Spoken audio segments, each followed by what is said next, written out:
ओम शांति। मीठे मीठे बाबा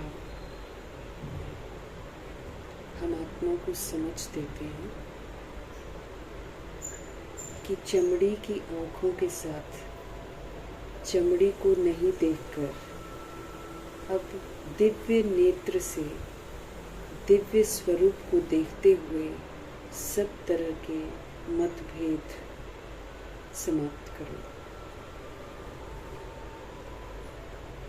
फिर से हम आत्माओं को एक सूत्र में बांधने वाले शिव पिता परमात्मा जी का हम सब तहे दिल से धन्यवाद करेंगे।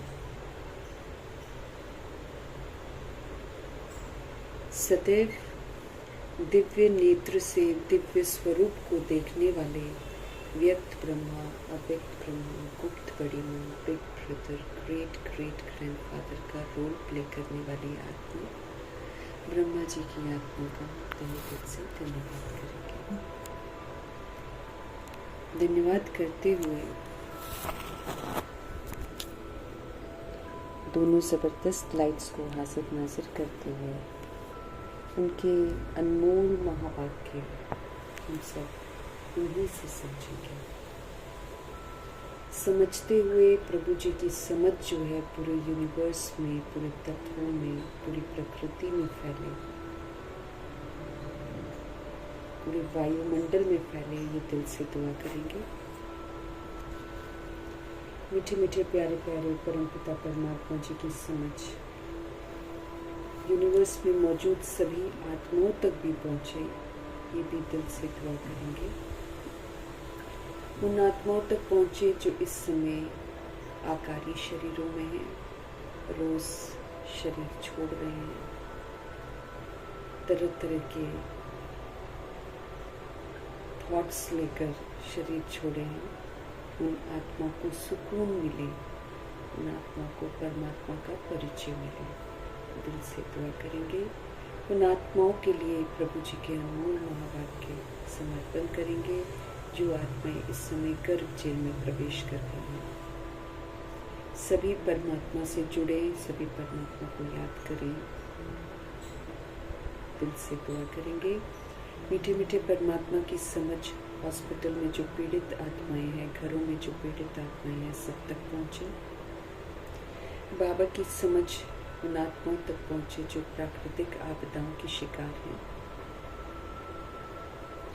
उन आत्माओं तक पहुंचे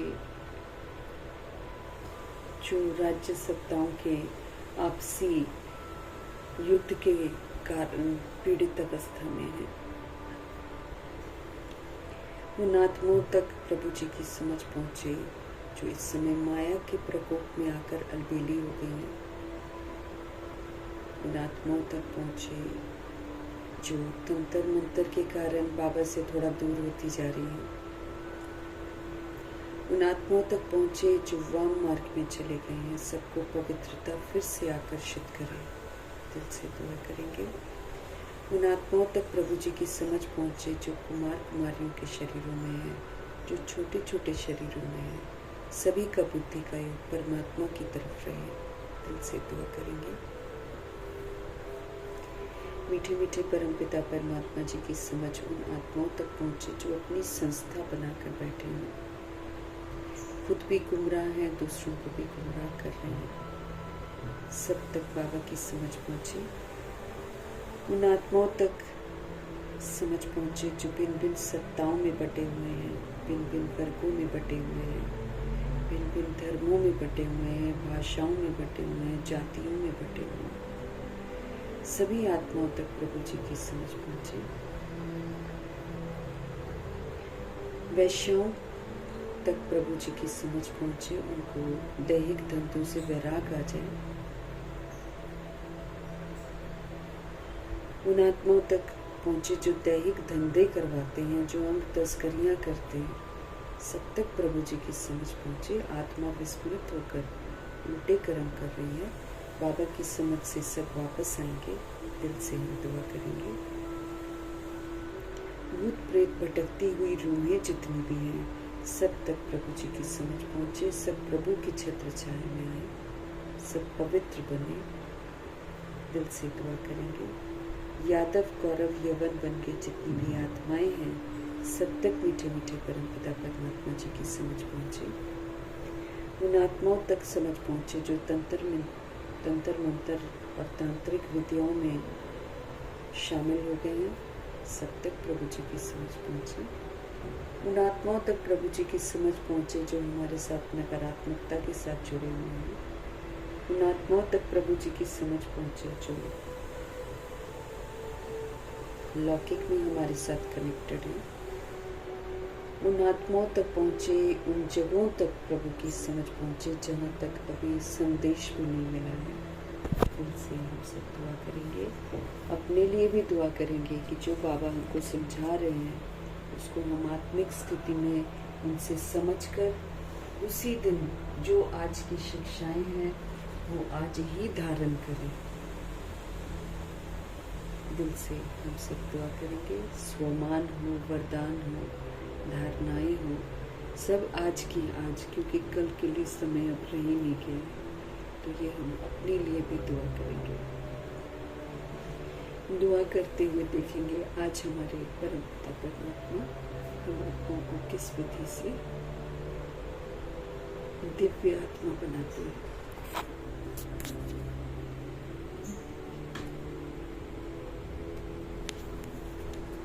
मीठे बाबा बोलते, मीठे बच्चे, बाप आए हैं सबके दुख हर कर सुख देने के लिए। क्यों आए हैं भगवान, तो हमको रोज किसी न किसी विधि से बताते रहते हैं ताकि हम ध्यान रखें कि हमको करना क्या है। तो मीठे मीठे बाबा कह रहे हैं, मीठे बच्चे, बाप आए हैं सबके दुख हर कर सबको सुख देने के लिए। इसलिए तुम दुख हरता के बच्चे हो, तुम किसी को भी दुख मत दो। हमको समझ मिली है कि जब हम अपने को आत्मा नहीं समझते हैं और दूसरे को भी आत्मिक रूप से नहीं देखते हैं, जब हम अपने स्वधर्म और स्वरूप में नहीं रहते हैं, जब हम देह के भान और अभिमान में रहते हैं, तब हम संकल्प, बोल और कर्म से सबको दुख ही देते हैं। चाहे हम समझें चाहे नहीं समझें, लेकिन जब हम दैहिक दृष्टि से देखते हैं, सुनते हैं, बोलते हैं, कर्म करते हैं, तो हम सबके द्वारा दुख ही देते हैं, क्योंकि हमारे संकल्प भी दूसरी आत्मा तक पहुंचते हैं। किसी को कमजोर बना देते हैं, किसी को कुछ कर देते हैं, लेकिन हम किसी भी विधि से उस सोल को दुख देने के निमित्त बन जाते हैं। तो बाबा हमारे दुख कैसे हरते हैं, हमको कारण बताते हैं दुखों का, और उसका कारण देह का भान और देह का अभिमान, कि हम देह के भान और अभिमान में आकर दुख देने के निमित्त बनते हैं। एक दूसरे को 63 जन्म यही देते रहते हैं, इसी का देन लेन हम करते रहते हैं। अभी भगवान हमको कहते हैं, आप अपने आप को आत्मा समझो, आप दूसरों को भी आत्मा प्रभु की अमानत समझो, खुद को भी प्रभु की अमानत समझो। अब अमानत समझकर फिर व्यवहार में देह भी हमारी क्या होगी, प्रभु की अमानत होगी। तो फिर उसी विधि से फिर भगवान की शिक्षाओं के प्रमाण, भगवान के डायरेक्शन के प्रमाण हमको यूज करना है।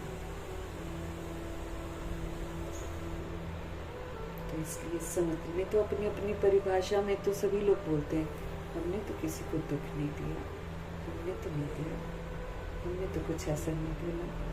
लेकिन भगवान कहते हैं, जब भी आप देह समझते हो अपने आप को और देह समझकर देहधारी को देखते हो, और फिर उससे बात करते हो, फिर उसके लिए सोचते हो, फिर कर्म करते हो, व्यवहार में आते हो, तो तुम दुख देते हो।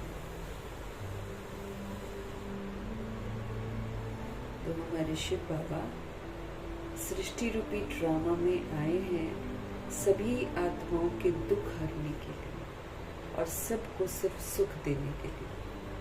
इसलिए जब हम भगवान के बच्चे बने हैं तो फिर दुख हरता के बच्चे हैं। फिर ऐसे में हम किसी को भी दुख नहीं दे सकते भगवान के अनुसार। उनका कहना है किसी को भी दुख मत दो। प्रश्न है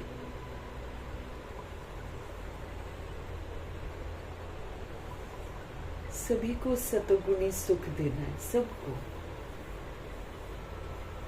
सुख, शांति, प्रेम, आनंद, शक्ति, समझ का सहयोग। जब हम दूसरी सोल को समझते हैं ना, उसको सुख देते हैं। जब दूसरी सोल अशांत रहती है, हम शांत रहते हैं, तो हम उसको सुख देते हैं। जब कोई दुखी है लेकिन हम सदा सुखी रहकर उसको सुख का सहयोग देते हैं, तो हम सुख देते हैं। कोई नफरत करता है, हम प्रेम देते हैं, सुख देते हैं। तो इस विधि से हम उसके दुख को हर लेते हैं, क्योंकि जब हम देते हैं उसको अच्छा, तो वो अच्छा लेकर बड़े खुश हो जाती है सोल से, तो उनके दुख हर लिए। बाबा ऐसे ही तो कर रहे हैं। हमको क्या करते हैं बाबा? हमारी सतोगुणी सत्य की विशेषताएं बताते हैं, हमको इतने सारे स्वमान देते हैं, इतने सारे वरदान देते हैं, तो उनको सुख देते हैं ना बाबा। तो जैसे वो हमको देते हैं ना, वैसे ही वो कह रहे हैं तुम दूसरे को भी दो जो मेरे संपर्क में नहीं आते। आपस में भी ऑफकोर्स जो 16,133 करोड़ बच्चे हैं, उसमें सब भिन्न भिन्न अवस्था के हैं, है ना? उसमें भी सबको सुख का ही सहयोग देना। और जो बाबा के बच्चे नहीं बनते हैं उनको भी देना। तो हम सब दुख हरता के बच्चे हैं, इसलिए भगवान उम्मीद रखते हैं कि हम किसी को भी दुख न दें। प्रभु जी का आज का प्रश्न है, ऊंच मर्तबा पाने वाले बच्चों की मुख्य निशानी क्या होगी? जो ऊंच मर्तबा पाने वाली सोल्स हैं, उनकी मेन निशानी क्या होगी? उत्तर है जिन्होंने ऊंच मर्तबा पाना होगा वो हमेशा श्रीमत पर चलते रहेंगे। ऊंच मर्तबा पाने वाली सोल्स सदा सदा सदा वो श्रीमत पर चलते रहेंगे। दूसरा पॉइंट है, कभी हठ नहीं करेंगे। जिद करते हैं ना कभी कभी, ऐसा नहीं, ऐसे करो, ऐसे करो, हाँ। लेकिन जो बाबा कहते, जो ऊंच मर्तबा पाने वाली सोल होएगी ना, वो कभी भी हठ नहीं करेगी। नहीं, ऐसे ही करना है, ऐसे ही करना है, एडजस्टेबल होंगे। अपने को आप पे ही राज तिलक देने के लिए पढ़ाई पढ़कर गैलप करेंगे।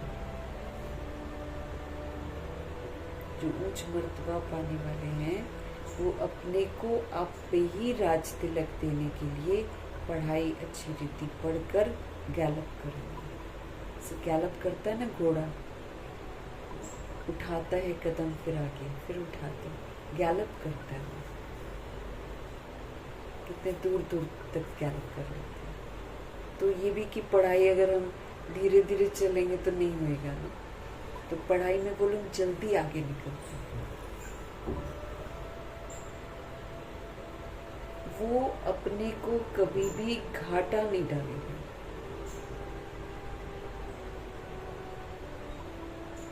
ऊंच मर्तबा पाने वाली सोल्स कभी भी अपने को घाटा नहीं डालेंगे। विस्मृत होकर या श्रीमत के विपरीत चलकर कभी नहीं। सर्व प्रति रहम दिल होंगे, सर्व प्रति कल्याणकारी बनेंगे। सब पर क्या करेंगे? रहम करेंगे। सबके प्रति क्या करेंगे? कल्याण करेंगे। उन्हें सर्विस का बहुत शौक होगा, उन्हें सर्विस का बहुत शौक होगा।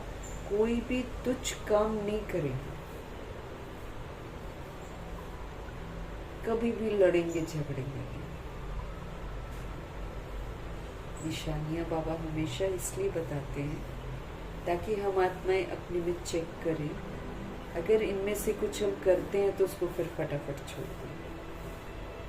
इसलिए बाबा निशानियां बताते हैं। ऊंच मर्तबा अगर हमको पाना है तो फिर हमेशा श्रीमत पर चलना है, हठ नहीं करना है, ऐसे नहीं ऐसे, ऐसे नहीं ऐसे।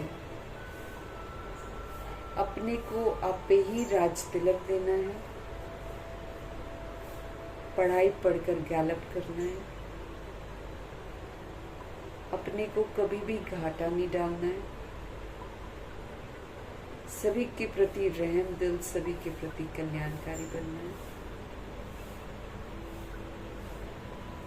सेवा का शौक बहुत रखना है। और फिर कोई भी तुच्छ गिरा हुआ कर्म नहीं करना, तुच्छ कर्म, दैहिक कर्म, दैहिक कर्म सारे तुच्छ हो जाते हैं। पर चिंतन, प्रदर्शन, प्रश्न, परीक्षण, निंदा, इस तरह की हरकतें जो है ना, ये तुच्छ कर्म है। तो तुच्छ कर्म नहीं करना है, लड़ना नहीं है, झगड़ना नहीं है। अगर तो हम इसमें कामयाब हो जाते तो समझो कि हम ऊंच मर्तबा पा सकते हैं।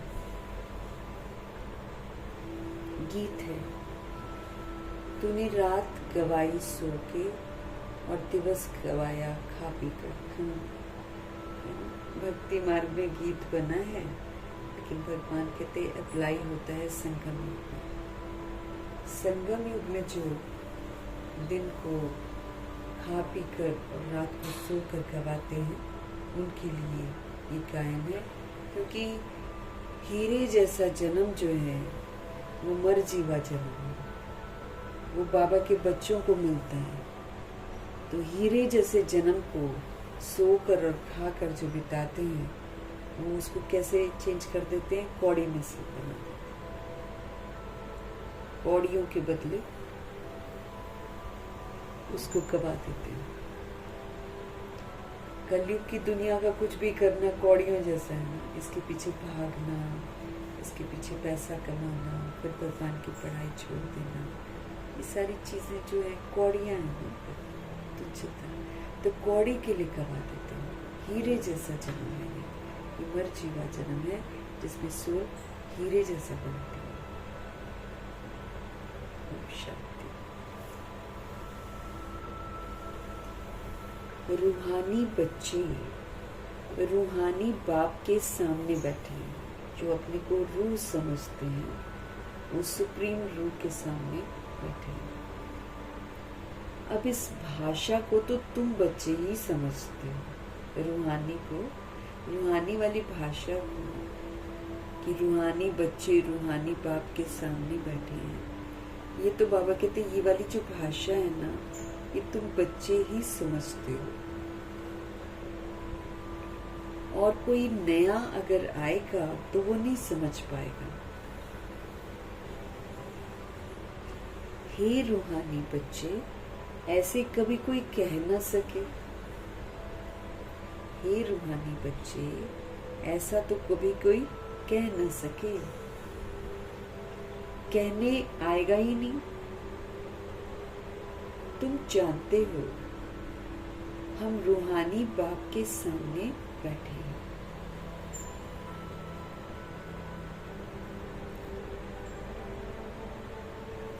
जिस बाप को यथार्थ रीति कोई भी जानते ही नहीं है,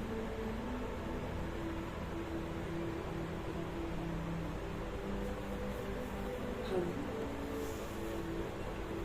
रूहानी बाप के सामने बैठे हैं, जिस बाप को यथार्थ रीति कोई भी जानता नहीं है, भल अपने को भाई भाई भी समझते हैं कि हम सब आत्माएं हैं, बाप एक है, परंतु बाबा कहते हैं यथार्थ रीति जैसे बाबा चाहते हैं ना, वैसे नहीं जानते।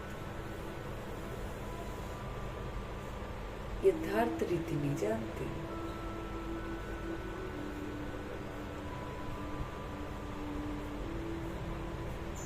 जब तक सम्मुख आकर समझे नहीं, तब तक तो समझे भी कैसे। जब तक सम्मुख आकर समझे नहीं, तब तक समझे भी कैसे हैं। तुम भी जब सम्मुख आते हो ना, तब समझते हो।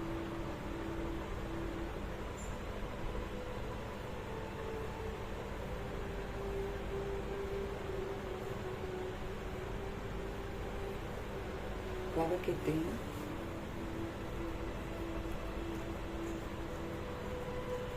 तुम जानते हो हम रूहानी बाप के सामने बैठे हैं, जिस बाप को यथार्थ रीति कोई भी जानते नहीं है, बल अपने को भाई भाई भी समझते हैं कि हम सब आत्माएं हैं, बाप एक है, परंतु यथार्थ रीति नहीं जानते। जब तक सम्मुख आकर समझेंगे नहीं, तब तक समझे भी कैसे। तुम भी जब सम्मुख आते हो तब समझते हो। तुम हो ब्राह्मण ब्राह्मणिया, तुम्हारा सरनेम ही है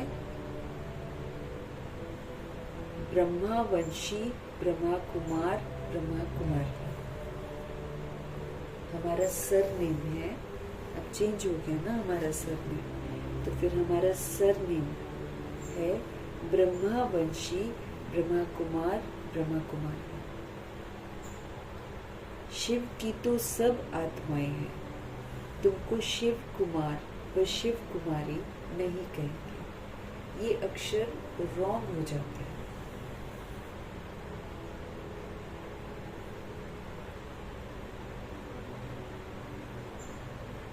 कुमार हो तो फिर कुमारी भी हो। शिव की सभी आत्माएं हैं, सब बच्चे हैं बाबा के।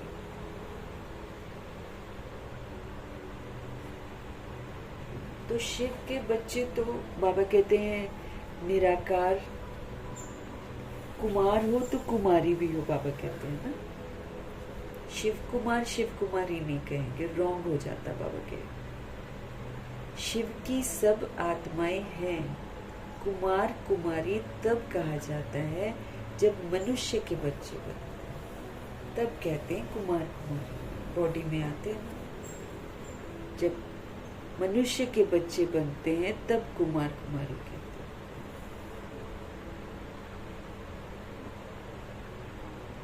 हैं। शिव के बच्चे हैं तो वो तो निराकारी आत्माएं हैं।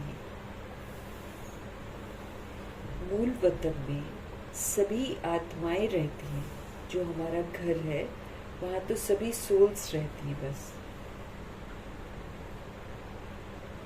जिनको शालिग्राम भी कहा जाता है। सोल्स को शालिग्राम भी कहा जाता है। यहाँ आते हैं जब सृष्टि रूपी ड्रामा में, तो फिर कुमार और कुमारियां बनते हैं।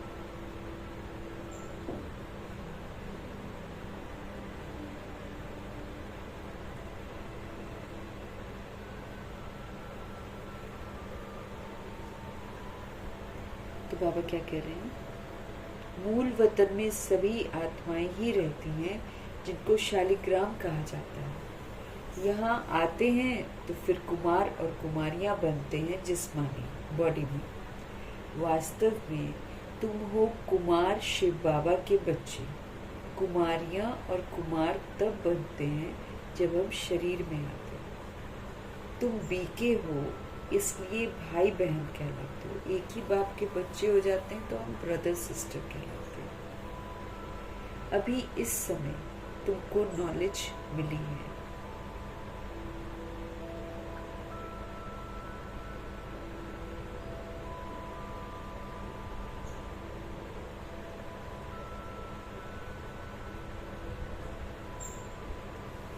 इसलिए तुम बीके हो, इसलिए भाई बहन कहलाते हो। अभी इस समय तुमको सारी नॉलेज मिली है, तुम जानते हो बाबा हमको पावन बनाकर ले जाएंगे। अब हम क्या जानते हैं कि भगवान हमको पावन बनाने के लिए आए हैं और वो हमको पावन बनाकर घर ले जाएंगे। आत्मा जितना बाप को याद करेगी उतना पवित्र बनती जाएगी। इसीलिए याद बहुत इम्पोर्टेंट है। हम आत्माएं जितना बाबा को याद करते जाएंगे उतना हम पवित्र बनते जाएंगे।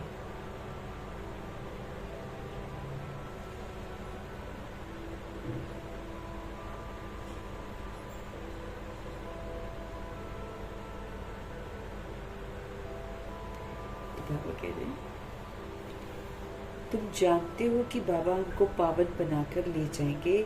आत्मा जितना बाप को याद करेगी उतना वो पवित्र बनती जाएगी। आत्माएं ब्रह्मा मुख से ये नॉलेज पढ़ती हैं। चित्रों में भी बाप की नॉलेज बहुत क्लियर है। शिव बाबा ही हमको पढ़ाते हैं। न श्री कृष्ण पढ़ा सकते हैं, न श्री कृष्ण के द्वारा बाप पढ़ा सकते हैं। श्री कृष्ण भी नहीं पढ़ा सकते हैं और श्री कृष्ण जो छोटा बच्चा है उसके द्वारा भी शिव बाबा नहीं पढ़ा सकते हैं। वो तो ईश्वरीय पढ़ाई पढ़कर ही तो कृष्ण बने, तो कृष्ण के थ्रू कैसे पढ़ाएंगे? और वो छोटा बच्चा है और बाबा सबको बच्चा बच्चा बोलते हैं, तो उनके मुख से बच्चा बच्चा बोलेंगे तो कैसा लगेगा? आत्मा वही है जो इतना सारा बॉडी लेती है।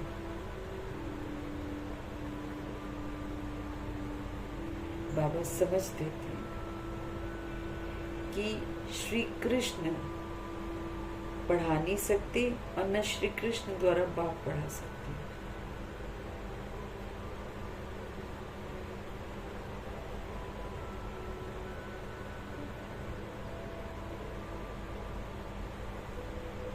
बाबा कह रहे हैं, आत्माएं ब्रह्मा मुख से ये नॉलेज पढ़ती हैं। चित्रों में भी बाप की नॉलेज बहुत क्लियर है। शिव बाबा ही तुमको पढ़ाते हैं, न श्री कृष्ण पढ़ा सकते हैं और न श्री कृष्ण द्वारा बाप पढ़ा सकते हैं। सोल वही है, लेकिन सोल जब श्री कृष्ण है तो पढ़ाती नहीं है, बल्कि सोल जब दादा लेखराज है तो पढ़ती है और फिर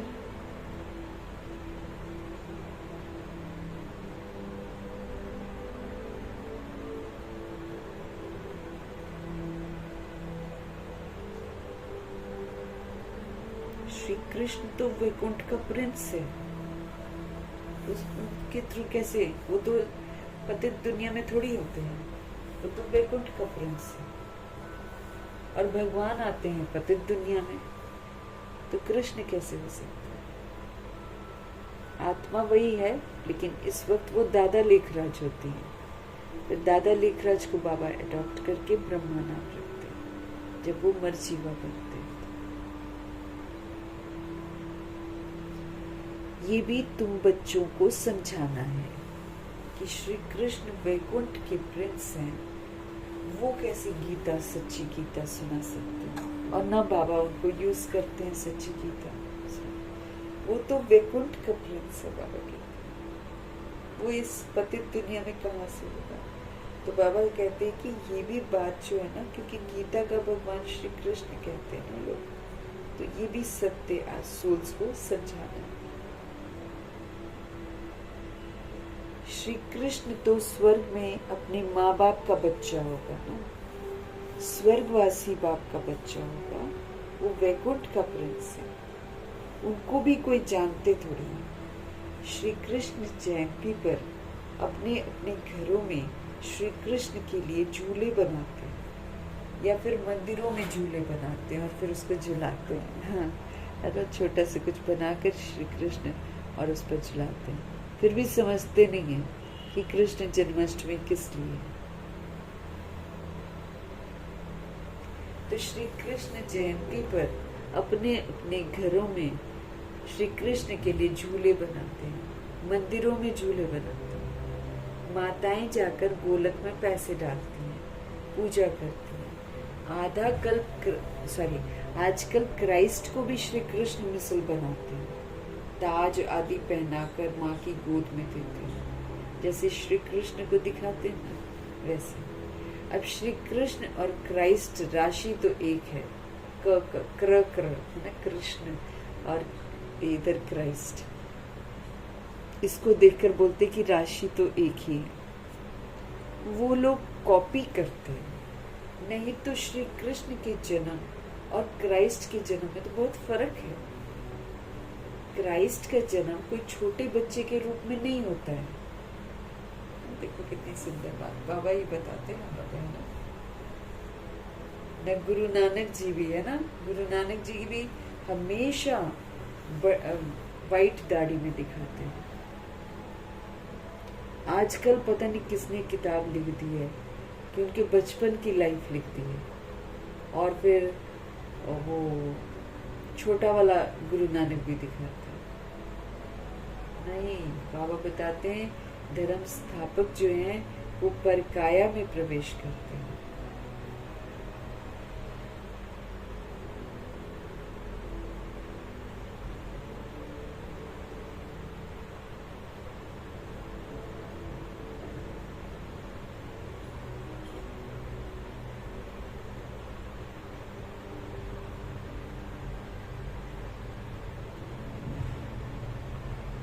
तो कॉपी करते हैं। बाबा कहते हैं नहीं तो श्री कृष्ण के जन्म और क्राइस्ट के जन्म में तो बहुत फर्क है।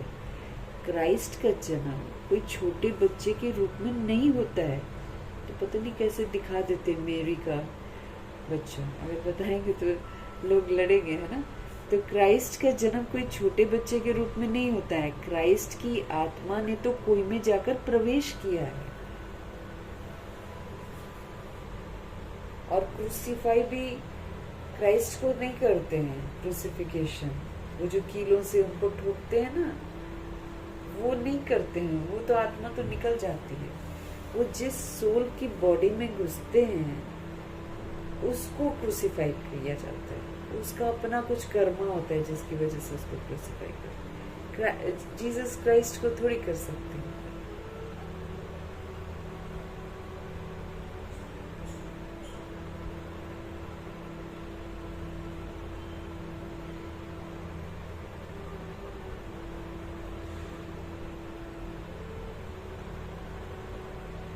तो दूसरे के बाबा कहते हैं क्राइस्ट की आत्मा ने तो कोई में जाकर प्रवेश किया है, विष से पैदा हो न सके। जो धर्म स्थापक जिन्हें लोग मानते हैं, वो जिनकी इतनी मान्यता आजकल होती है, लोग रिस्पेक्ट करते हैं, पूजा करते हैं अपने तरीके से। उनकी पूजा तो डिफरेंट होती है। तो ऐसे थोड़ी चलता, कर्म में नहीं प्रवेश करते हुए। पहला जन्म उनका परकाया होता है, फिर दूसरा जन्म गर्भ में जाते हैं। ये भी देखो बाबा से पता चलता है ना। तो क्राइस्ट की आत्मा ने तो कोई में जाकर प्रवेश किया है, वो विष से पैदा हो न सके। आगे क्राइस्ट को कभी भी छोटा बच्चा नहीं दिखाते थे, क्रॉस पर दिखाते थे। ये अभी दिखाते हैं कि वो बच्चा भी थे। बच्चे जानते हैं धर्म स्थापक को कोई ऐसे मार न सके, तो फिर किसको मारा? वो तो क्राइस्ट, जीसस क्राइस्ट को दिखा देते हैं ना। तो वो नहीं होता ऐसे।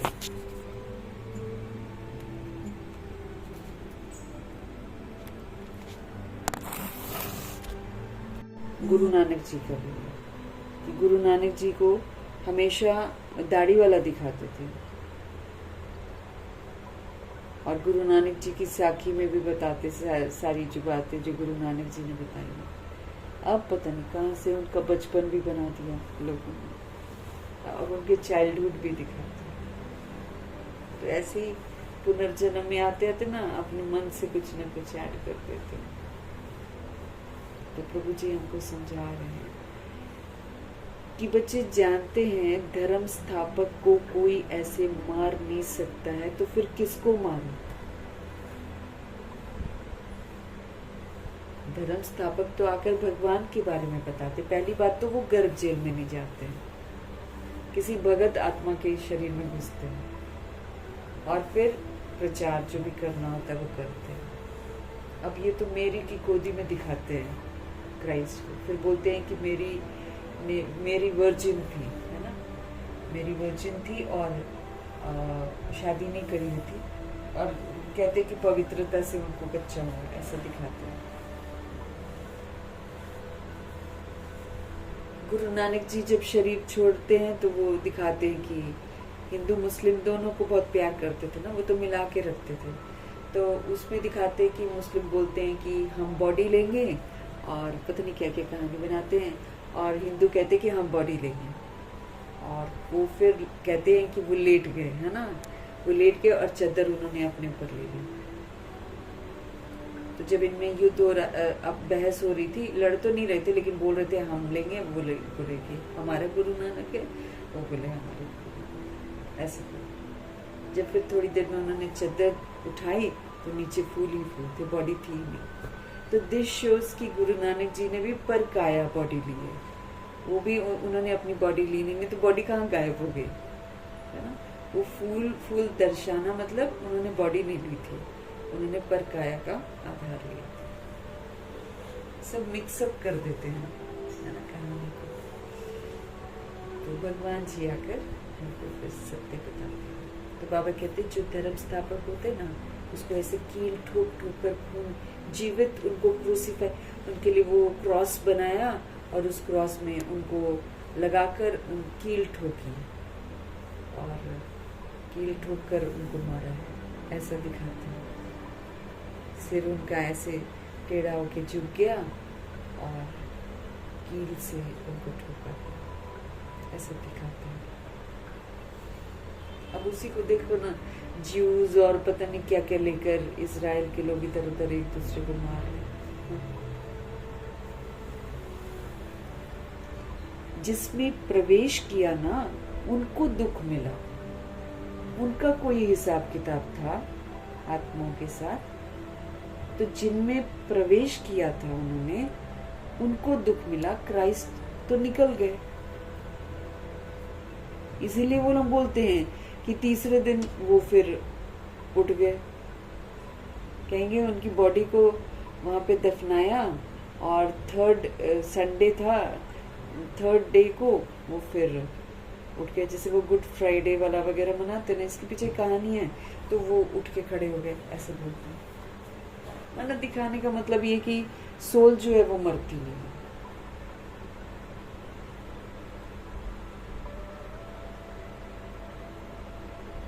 सतो प्रधान आत्मा को दुख कैसे मिल सकता है? ऊपर से क्राइस्ट की आत्मा अगर नीचे आती है तो वो तो सतो प्रधान है ना, वो तो भगवान का परिचय देने के लिए आती है।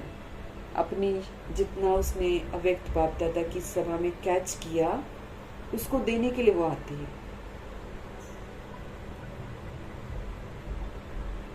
तो इसलिए वो गर्भ में भी प्रवेश नहीं करती है और फिर वो मरती भी नहीं है इस तरीके से।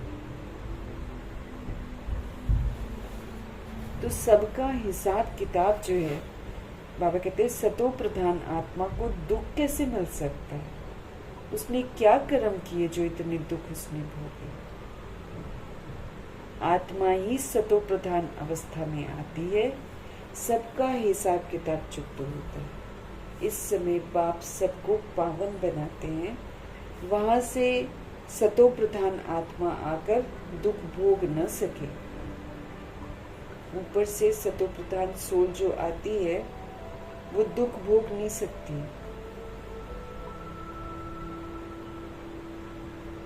आत्मा ही भोगती है ना दुख, तो आत्मा शरीर में है तो उसको दुख होता है। मुझे दर्द है, कौन कह रहा है?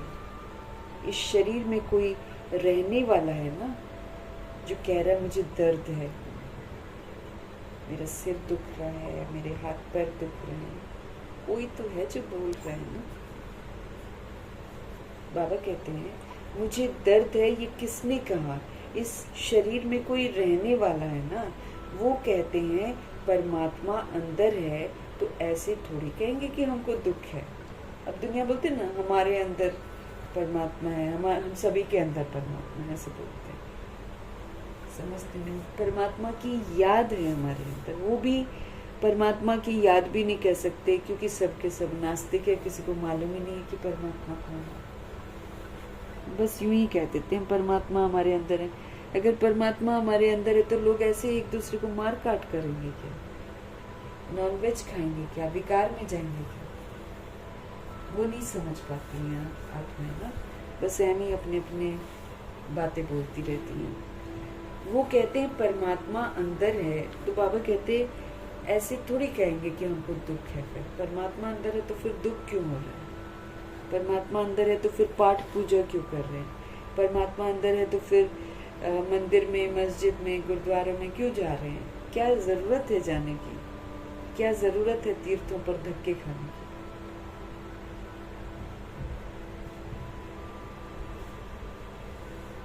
सर्व में परमात्मा विराजमान है तो परमात्मा कैसे दुख भोगेगा?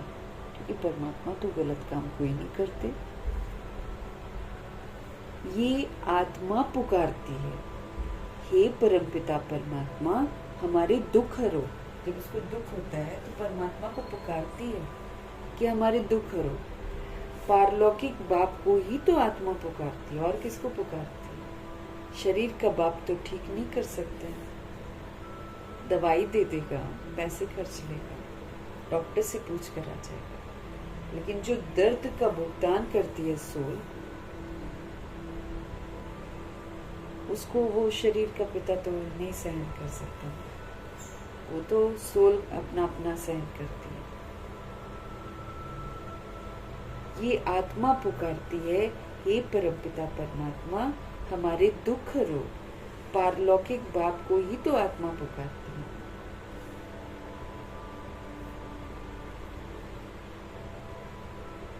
अभी तुम जानते हो बाप आया हुआ है दुख हरने की युक्ति हमको बता रहे हैं कि कैसे दुख दूर होंगे, वजह बताते हैं। आत्मा शरीर के साथ ही एवर हेल्दी वेल्दी बनती है।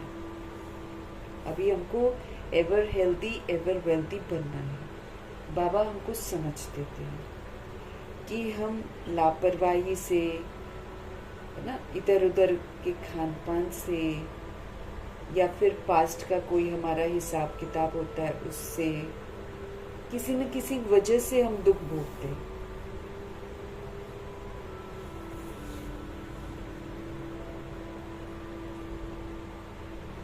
तो दुख जो है, अभी जो सेटलमेंट हमारे दुखों की हो रही है वो बाबा की मौजूदगी में हो रही है। इसलिए बाबा हमको क्या कहते हैं कि तुम मेरी याद में रहो और फिर इसको पार करो। हम बाबा की याद में रहेंगे तो हमको दुख अनुभव नहीं होगा। याद से हम सहज ही उसको क्रॉस कर लेंगे। जैसे प्रकाश मणि दादी के लिए कल बोल रहे थे ना कि दर्द तो होता है, थोड़ा बहुत तो होता है, लेकिन फिर भी बाबा कहते मेरी ब्लेसिंग्स हैं उसके साथ, तो वो उतना अनुभव नहीं होगा, थोड़ा बहुत तो होगा। तो वो जो बाबा की याद है वो फिर पावर देती है। तभी तो वो लोग दुख में भी उठकर चल फिर लेते हैं और मुरली पढ़ लेते हैं। कैसे करते हैं इसे?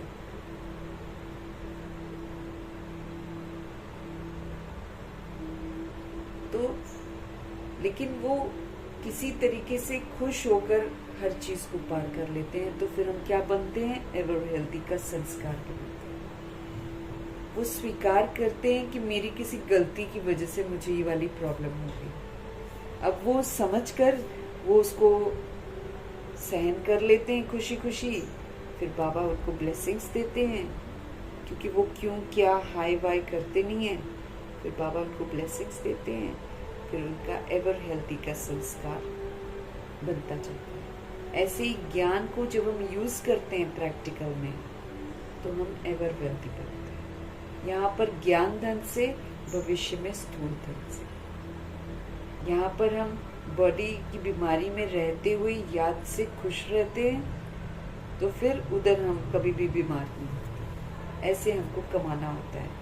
आत्मा शरीर के साथ ही एवर हेल्दी और वेल्दी बन, अभी ही बनना है मुझे। अगर मेरे को आगे दुख नहीं चाहिए ना, तो ऐसा नहीं है कि मेरे को यहाँ पर दुख नहीं होगा। दुख तकलीफ मेरे को आएगी, लेकिन आते हुए कभी क्वेश्चन ना उठे कि मेरे को क्यों, है ना, या फिर दुखी ना हो मैं। खुशी खुशी जैसे दादियों ने पार किया, जैसे मम्मा ने पार किया, जैसे ब्रह्मा जी ने पार किया, ऐसे हमको पार करना है। तो बाबा हमको दुख हटने की युक्ति बता रहे हैं कि खुशी खुशी इसको पार करो, याद में रहकर इसको पार करो। आत्मा शरीर के साथ ही एवर हेल्दी वेल्दी बनती है। मूल वतन में तो हेल्दी वेल्दी नहीं कहेंगे।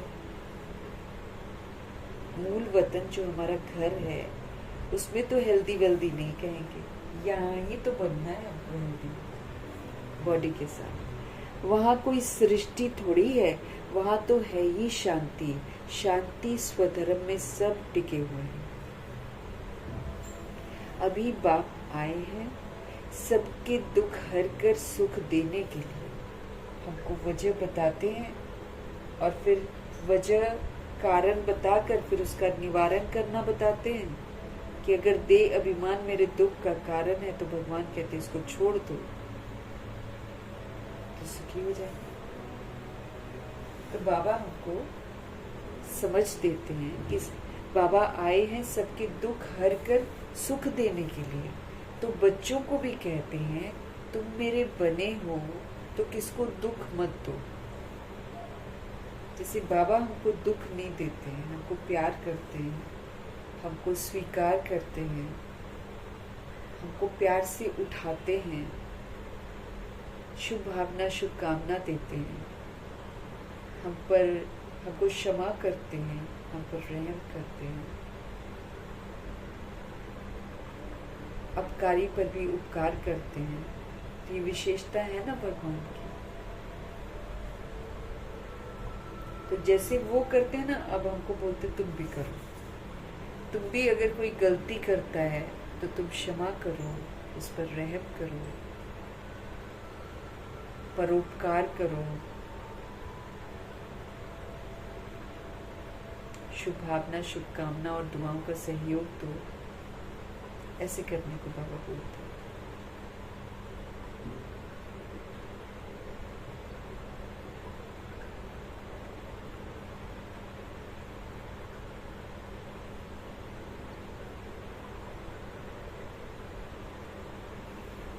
सबके दुख हर कर सुख देने के लिए आए हैं बाबा। तो बच्चों को भी कहते हैं तुम मेरे बने हो ना, तो अब तुम किसको दुख मत दो। बाबा किसको देखते हैं? सतोगुनी आत्मा को देखते हैं। हमको भी बोलते हैं सतोगुनी आत्मा को देखो। चमड़ी के नेत्र से चमड़ी को मत देखो, दिव्य नेत्र से दिव्य स्वरूप को देखो। सभी सोल्स हैं, सभी सतोगुनी है, सब परम धाम के रहने वाले। तो आत्मा समझकर, आत्माओं को देखकर, स्वधर्म में रहकर स्वधर्म का सहयोग दो। सतोगुनी सतयुगी सहयोग दो।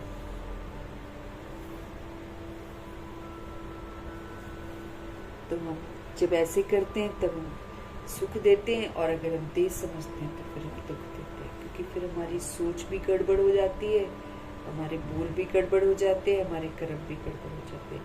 फिर हम योग नहीं लगा सकते। बाबा के किसी एक बच्चे को भी नेगेटिव वे में अगर हम देखते हैं तो फिर हमारा योग लगेगा ही नहीं, याद नहीं कर पाएंगे बाबा।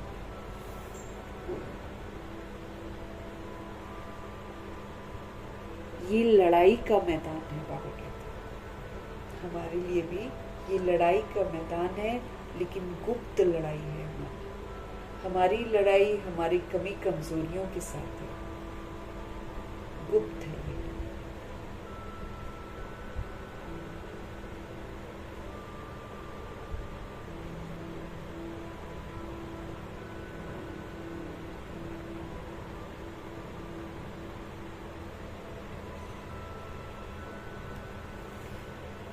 ये लड़ाई का मैदान है, परंतु हमारी लड़ाई गुप्त है। हमारी लड़ाई है देह अभिमान से, कमी कमजोरियों से, विकारों से। हर किसी की अपनी अपनी लड़ाई है, क्योंकि हर किसी ने अपने अपने तरीके से अपने को देह अभिमान में लाया है। अपने अपने तरीके से सबने विकार यूज करे, सबका अलग अलग है, तो इसलिए सबकी अपनी अपनी गुप्त लड़ाई है। और वो जो दुनिया में लड़ते हैं, एक दूसरे को जो मारते हैं, वो प्रत्यक्ष है। ये जो गायन है ना, युद्ध के मैदान में जो मरेंगे वो स्वर्ग में जाएंगे। अब कंफ्यूज हो गए सारे के सारे। अब वास्तव में संगम युग में हमारा युद्ध है ना, हम भी युद्ध के मैदान में हैं। तो गायन है कि युद्ध के मैदान में जो मरेंगे, मतलब जो हम जीते जी मरते हैं, अभिमान को मारते हैं, और अभिमान वाली जो धारणाएं हमने कर रखी होती हैं उसको हम नहीं यूज करते हैं। तो जो मैदान में जो मरेंगे युद्ध के मैदान में, वो स्वर्ग में जाएंगे। अब गायन ये है। अब वो समझते हैं कि अगर हम आर्मी में ज्वाइन करते हैं, नेवी में ज्वाइन करते, अगर हम युद्ध करते हैं जाकर, सेना जो सोचते हैं, अगर हम युद्ध करते हैं और मर जाते हैं मतलब हम स्वर्ग में जाएंगे, वो ये सोचते हैं। हाँ, लेकिन एक्चुअली क्या है कि हम सब जब पुरानेपन से मरते हैं, अभी मरजीवा बनते हैं, और फिर अपनी अपनी कमी कमजोरियों को यूज नहीं करते हैं, जब जीते जी हम मरते हैं, तब हम स्वर्ग में जाते हैं।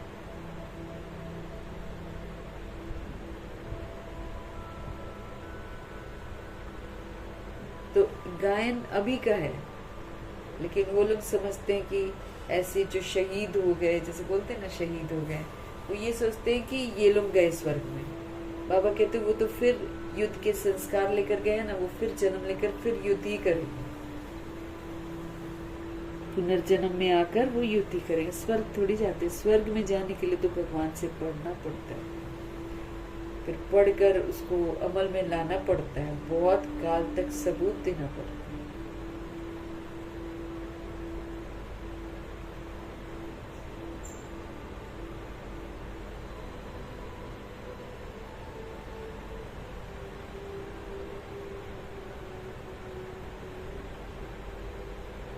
तो गायन इसका है, बाबा आकर समझाते हैं। बाबा कहते हैं उसका अर्थ भी समझाना पड़े ना। इस लड़ाई का महत्व देखो कितना है, गुप्त लड़ाई का। उसमें तो मार काट करते हैं, एक दूसरे को मारते हैं। बच्चे जानते हैं उस लड़ाई में मरने से कोई भी स्वर्ग जा नहीं सकता। पहले जब हम लोग अनजान थे तो शायद सुनते तो हम भी यकीन करते हैं ना, लेकिन बाबा कहते हैं वो जो लड़ाई लड़ते हैं वो तो स्वर्ग में नहीं जाते। वो आज उसको मार रहा है, कल वो उसको मारेगा, कभी इंडियन पाकिस्तानी को मारेगा, कभी पाकिस्तानी इंडियन को मारेगा। इससे बाबा कहते कोई स्वर्ग में जा नहीं सकता।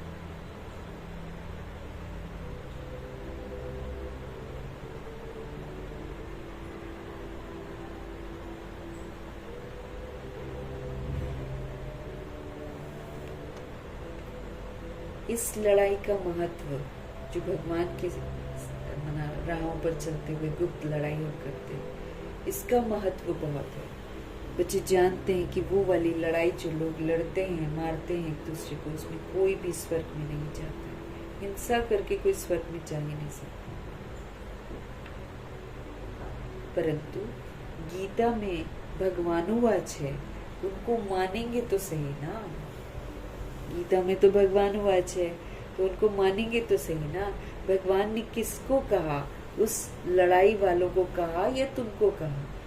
दोनों को कहा। उन्हों को भी समझाया जाता है। अपने को आत्मा समझकर बाप को याद करो। अब तो सब जगह क्लासेस होती है ना, तो फिर उनको भी समझाया जाता है कि भाई अपने को आप आत्मा समझो और बाप को याद करो। ये सर्विस भी करनी है। अब तुम स्वर्ग में अगर जाना चाहते हो तो पुरुषार्थ करो। लड़ाई में तो सब धर्म वाले हैं, सिख भी हैं, वो तो सिख धर्म में ही जाएंगे।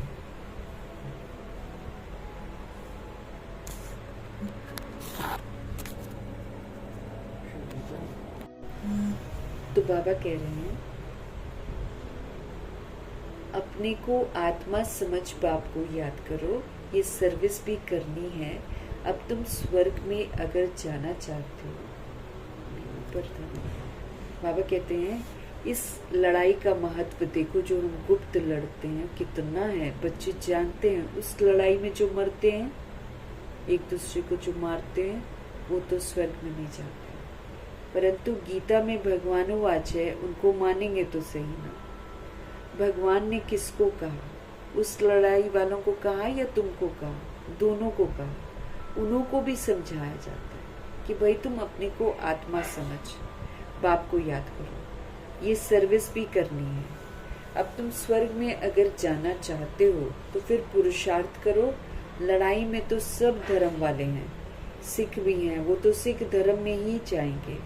स्वर्ग में तो तब आ सकेंगे ना जब तुम ब्राह्मणों से आकर ज्ञान लो। जैसे बाबा के पास आते थे तो बाबा समझाते थे, तुम लड़ाई करते शिव बाबा की याद में रहेंगे तो स्वर्ग में आ सकेंगे। बाकी ऐसे नहीं कि स्वर्ग में जाकर राजा बनेंगे। जो याद में रहकर, अब उसका अब आर्मी में है, सेना में है, अगर तो कोई को लड़ना तो पड़ेगा ही ना। लेकिन बाबा कहते अगर तुम याद में लड़ते हो तो तुम स्वर्ग में जाओगे, वो तो याद की प्राप्ति है। लेकिन बाबा कहते अगर तुम सोचोगे कि बना राजा बनेंगे तो वो नहीं बनते, क्योंकि हिंसा वाले राजा नहीं बनते। जास्ती उन्हों को समझा भी नहीं सकते हो ना, उनको थोड़ा भी ज्ञान समझाया, थोड़ा ही ज्ञान समझाया जाता है। लड़ाई में अपने इष्ट देवता को याद जरूर रखते हैं। सिख लोग तो गुरु गोविंद सिंह जी की जय कहेंगे। ऐसा कोई नहीं जो अपने को आत्मा समझ परमात्मा को याद करे। बाकी हाँ, जो बाप का परिचय लेंगे तो स्वर्ग में जरूर आ जाएंगे, है ना। 2500 वर्ष की राजधानी में आएंगे। सबका बाप तो एक ही है। कौन? पतित पावन। वो पतितों को कहते हैं मुझे याद करने से तुम्हारे पाप कट जाएंगे, और मैं जो सुखधाम स्थापन करता हूँ उसमें तुम आ जाओ। सभी का बाप तो एक ही है, पतित पावन। वो पतितों को कहते हैं मुझे याद करने से तुम्हारे पाप कट जाएंगे, और मैं जो सुखधाम स्थापन करता हूँ ना उसमें तुम आ जाएंगे।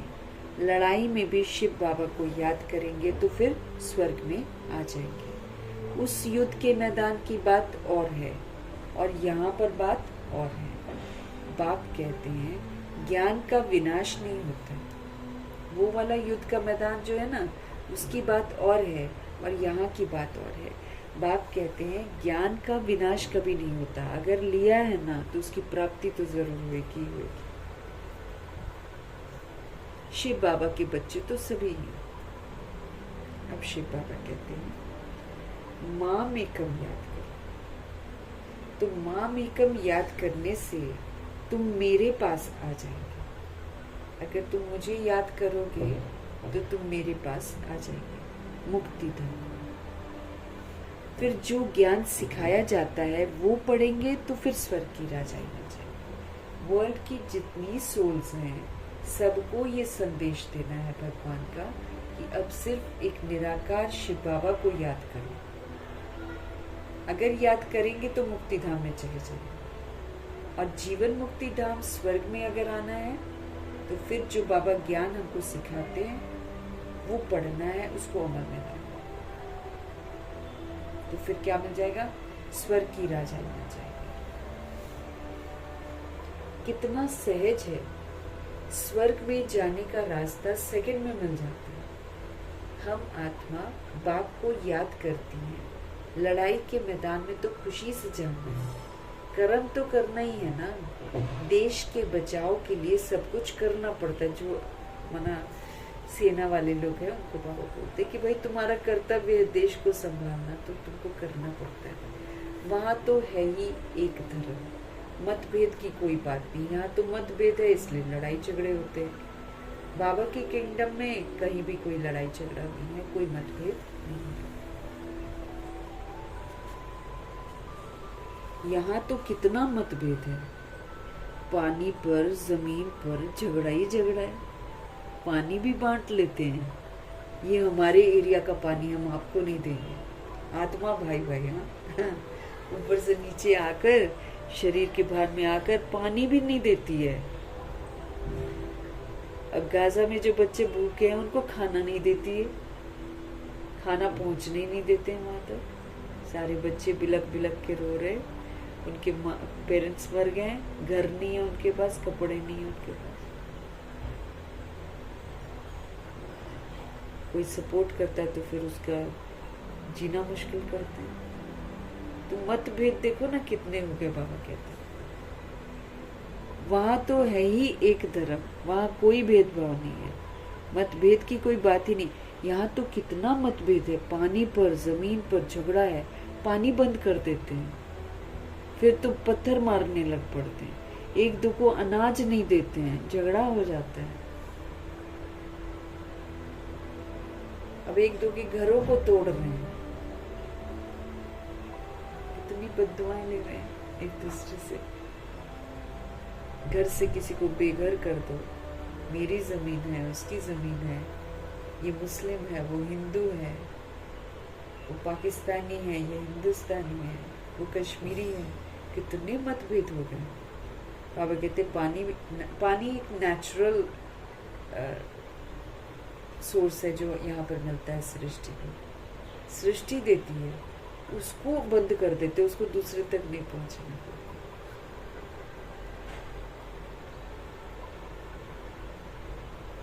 पानी बंद कर देते तो पत्थर मारने लग पड़ते, एक दो को अनाज नहीं देते तो झगड़ा हो जाता। तुम बच्चे जानते हो हम अपना स्वराज्य स्थापन कर रहे हैं, अभी हम अपना स्वराज्य स्थापन कर रहे हैं, क्योंकि जो स्वराज्य स्थापन करेगा वही विश्व का राज्य प्राप्त करेगा। तो अपने ऊपर राज्य स्थापन करना है, हमारा अपने ऊपर ही कंट्रोल नहीं था। मन बुद्धि संस्कार अलग दौड़ाते हैं,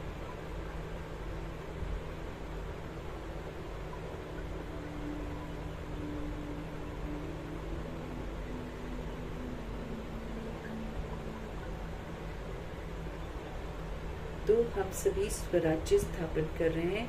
मतलब हमको ध्यान रखना है कि अपनी शरीर रूपी राजधानी की कर्म इंद्रियों को भी कायदे से चलाना है और मन बुद्धि संस्कार को भी कायदे से चलाना है। तो तुम बच्चे जानते हो हम अपना स्वराज्य स्थापन कर रहे हैं, पढ़ाई से राज्य पाते हैं, क्योंकि शिक्षित हो जाते हैं। तो शिक्षा फिर जब हम अमल में लाते हैं तो फिर हमको राज्य मिलता है। नई दुनिया जरूर स्थापन होनी है, नूंद है तो कितनी खुशी होनी चाहिए। कोई भी चीज में लड़ने झगड़ने की कोई बात ही नहीं है, रहना भी हमको बहुत साधारण है, हमको कोई हाई फाई तो रहना नहीं है, साधारण रहना है। बाबा ने समझाया है तुम ससुर घर जाते हो इसीलिए अभी तुम वनवाह में हो। जैसे दुनिया में भी ससुर घर में जाते तो उससे पहले पुराने कपड़े पहनते हैं ना, तो हम भी ससुर घर जा रहे हैं। सुखधाम जो है वो हमारा ससुर घर है और मधुबन हमारा पियर घर है, और फिर जो हमारा शांति धाम है वो भी हमारे पिताजी का घर है, और फिर सुखधाम जो है वो हमारा ससुर घर है। तो समझाया है कि तुम ससुर घर जाते हो इसीलिए अभी तुम वनवाह में हो, मतलब तुमको बहुत साधारण रहना है। सभी आत्माएं घर वापस जाएंगी, शरीर थोड़ी जाएंगे। आत्मा को घर वापस जाना है, शरीर तो यहीं रह जाएगा। शरीर का अभिमान भी छोड़ देना।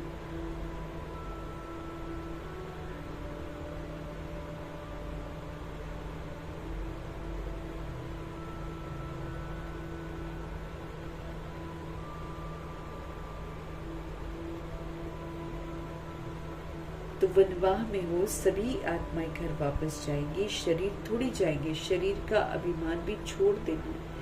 हम आत्मा हैं, 84 जन्म अब पूरे हुए हैं। जो भी भारतवासी हो बोलो भारत स्वर्ग था, अब तो कलयुग है। कलयुग में अनेक धर्म है, कलयुग में बहुत सारे धर्म है, सतयुग में एक ही धर्म था। भारत फिर से स्वर्ग बनना है, समझते भी हैं भगवान आया हुआ है।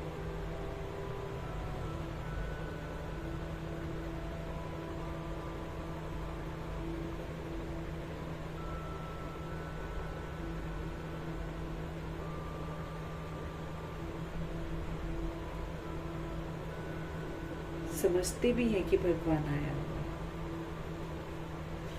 तो कलयुग में बाबा कहते भारत जो था वो स्वर्ग था। शरीर के अभिमान को छोड़ देना है। हम सोल्स हैं, 84 जन्म हमारे पूरे हुए। जो भी भारतवासी हो बोलो भारत स्वर्ग था, अब तो कलयुग है। कलयुग में बहुत सारे धर्म हैं, सतयुग में एक ही धर्म पवित्रता का धर्म है। भारत फिर से स्वर्ग बनना है। समझते भी हैं भगवान आया हुआ है। आगे चल भविष्यवाणी भी करते रहेंगे। वायुमंडल देखेंगे ना, अब वो करती है ना भविष्यवाणी।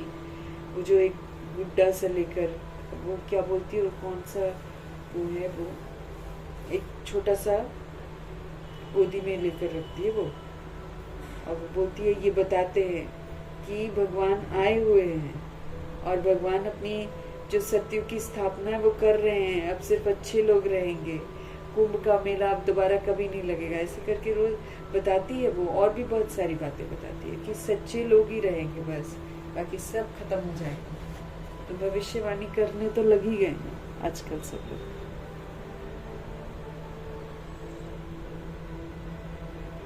वो बोलती है कि भगवान आए हुए हैं।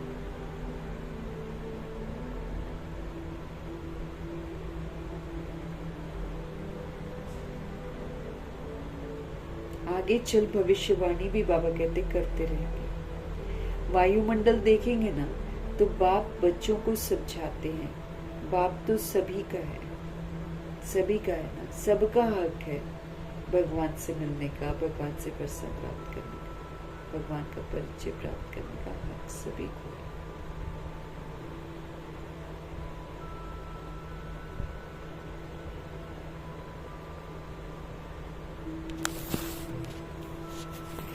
हक जो है ना, बाबा कहते सबको हक है। बाप कहते हैं मैं आया हूं और सबको कहता हूं माम एकम याद करो तो तुम्हारे विकर्म विनाश होंगे। अब किसी और को याद मत करो, कि किसी और को याद करते तो फिर हम विकर्म करते हैं, क्योंकि किसी और को याद करते हैं ना, उसका दिमाग भी हम अपनी तरफ खींचते हैं, बंधन में बांधते। अब बाबा कहते तुम मुझे याद करो और सबको मेरी याद दिलाओ, क्योंकि देहधारी को याद करके हम मुक्त थोड़ी होंगे, भगवान को याद करके ही तो मुक्त होंगे। तो बाप कहते हैं मैं आया हूं और सभी को कहता हूं, 800 करोड़ आबादी हो चाहे उससे भी ज्यादा आबादी हो, बाबा सभी को कहते हैं कि अब सिर्फ आप मुझे याद करो, इसी से आपके पाप कर्म खत्म होंगे। अभी तो मनुष्य समझते हैं कि कभी भी लड़ाई हो सकती है, ये तो कल भी हो सकती है। लड़ाई जोर भरने में देरी थोड़ी लगती है, परंतु तुम बच्चे समझते हो अभी हमारी राजधानी स्थापन हुई नहीं है, तो विनाश कैसे हो सकता है। हमको याद रखना है ये साकार मुरलियां है ना, हमारे लिए जरूर रिपीट हो रही है, लेकिन फिर हमें समय को भी देखते जाना है कि समय समाप्ति का है। 108 के लिए बाबा इंतजार कर रहे हैं, बस वो जैसे बन जाएंगे विनाश शुरू हो जाएगा। अभी राजधानी स्थापन हो रही है, 108 9 लाख तैयार हो गए, विनाश शुरू।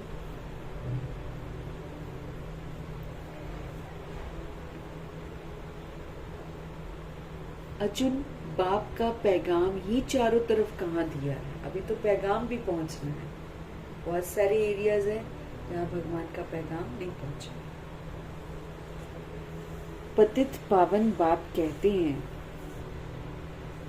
मुझे याद करो तो तुम्हारे विक्रम विनाश होंगे। ये वाला पैगाम सबके कानों पर जाना चाहिए ताकि सब याद करें और अपने विक्रम विनाश करें।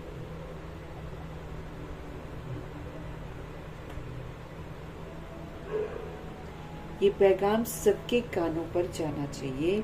भल लड़ाई लगे, बॉम्ब्स भी लग जाएं, परंतु तुमको निश्चय है कि हमारी राजधानी जरूर स्थापन होनी है, तब तक विनाश हो नहीं सकता। विश्व में शांति कहते हैं ना, तो विश्व में वॉर होगी तो विश्व को खत्म कर देंगे।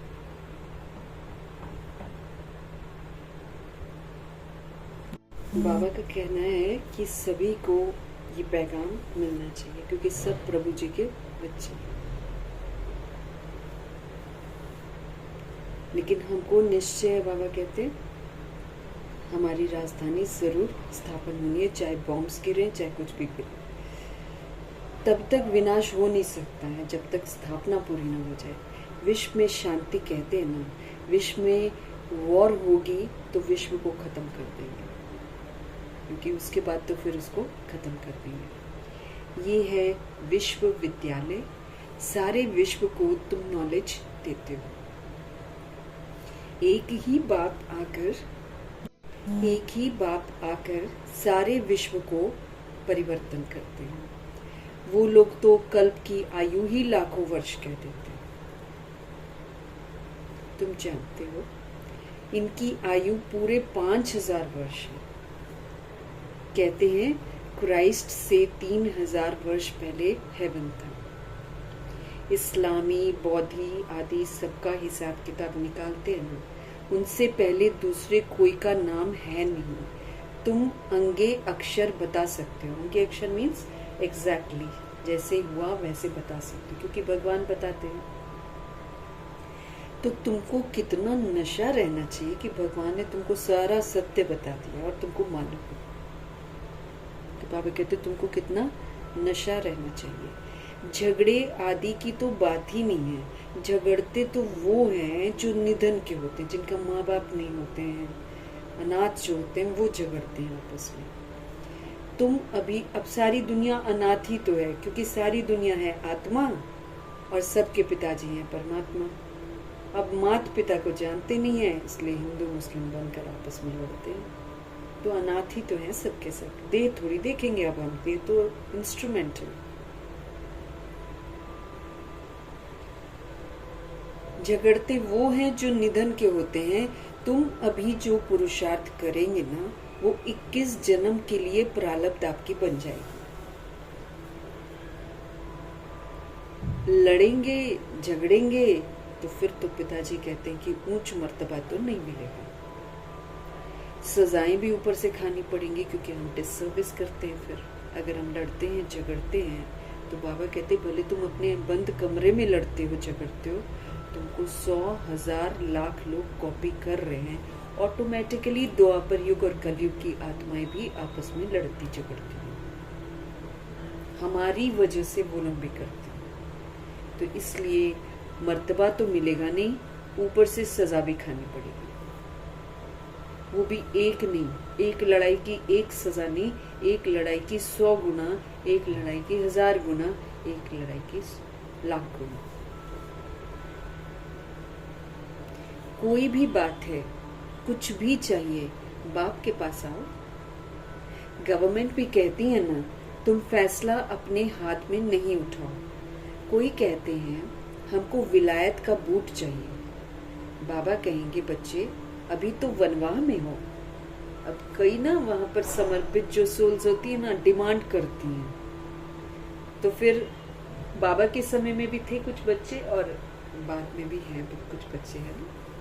तो फिर बाबा कहते कोई अगर कहता है कि हमको विलायत का बूट चाहिए, तो बाबा कहते बच्चे अभी तुम वनवाह में हो, सादगी में रहना, वहां तुमको बहुत माल मिलेंगे। बाप तो राइट ही समझाएंगे ना कि ये बात ठीक नहीं है। यहाँ तुम ये आश क्यों रखते हो कि मेरे को ये चाहिए वो चाहिए। यहाँ तो हमको बहुत सिंपल रहना चाहिए, नहीं तो देह का अभिमान आ जाता है।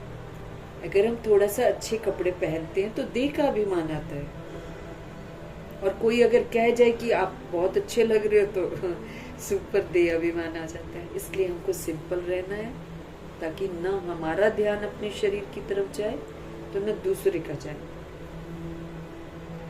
इसमें अपनी नहीं चलानी होती। बाबा कहते हैं बाबा जो कहे बीमारी आदि है, डॉक्टर आदि को भी बुलाते हैं, दवाई आदि से संभाल तो सबकी होती है। बाबा के घर में जो बच्चे बीमार पड़ते हैं तो भाई डॉक्टर को भी बुलाया जाता है, सब कुछ दिया जाता है। ऐसी बात तो नहीं है कि ट्रीटमेंट नहीं मिलता है। फिर भी हर बात में बाप बैठा है, अल्टीमेटली तो बाप ही ठीक करेंगे। श्रीमत तो श्रीमत है ना, श्रीमत पर जरूर चलना। निश्चय में विजय है। अगर हमको भगवान में निश्चय है तो विजय पक्की है। वो तो सब कुछ समझते हैं ना।